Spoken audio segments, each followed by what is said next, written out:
You breathe in and you breathe out. And that's how simple it is. That's your respiratory system making miracles.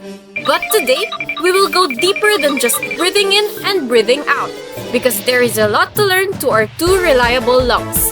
Today, we will discuss your respiratory system. We will dive into one of the most basic processes we humans do all the time: breathing. We've gone through many of the important systems of the human body, but the one that we are possibly most acutely aware of always is the respiratory system.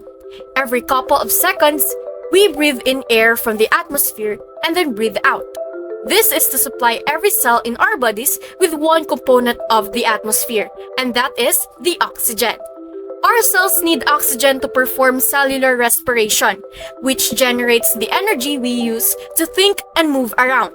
Without oxygen, we can produce energy and we don't last very long. Let's take a closer look now.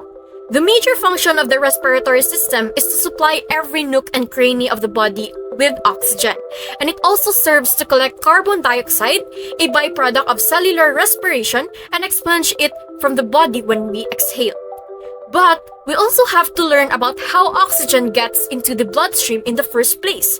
And for that, we need to understand pulmonary ventilation, also called breathing, which is whereby oxygen enters the lungs from our surroundings, as well as external respiration, which is how oxygen gets the lungs to the blood and how carbon dioxide gets from the blood to the lungs. Now, let's take a look at this system as a whole. All of these components belong to one of two zones. There is the respiratory zone, which is where gas is exchanged within the lungs, and the conducting zone, which is all the rest, where air comes in and out of the body. So, how exactly does the respiratory system work? Everything begins with the brain.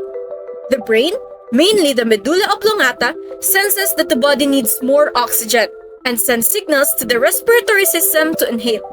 In this effort, the muscles and bones associated with the respiratory system leap into action. Muscles pull and push the lungs, making them expand and contract.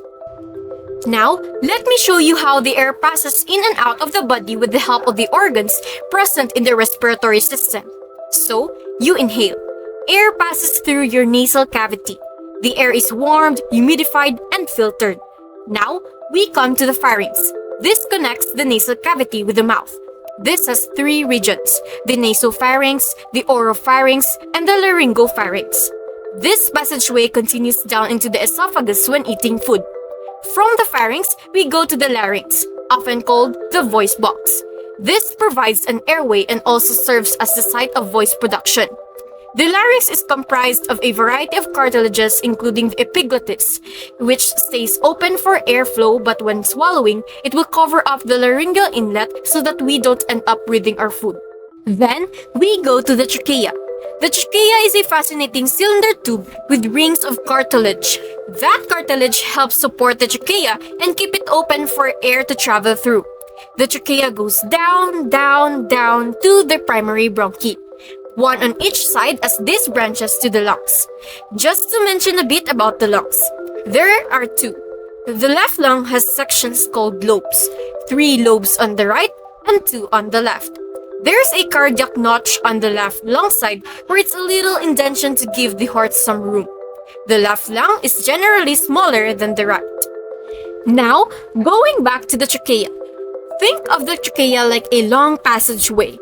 As you move down the trachea, the passage splits into 2 medium-sized passages, which further split into many smaller passages that even further split into tiny passageways.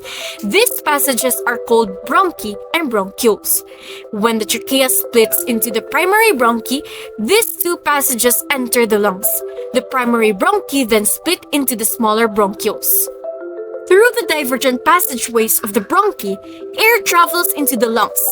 This keeps happening until the passages end in a massive series of small rooms, the alveoli of the lungs, and the endpoint of bronchioles. The alveoli are where the exchange of gases takes place. They are air-filled sacs, sort of like balloons. They are in constant contact with the capillaries, which bring in oxygen-poor and carbon dioxide-rich blood to the lungs. The exchange of gases in the alveoli takes place on the principle of partial pressures.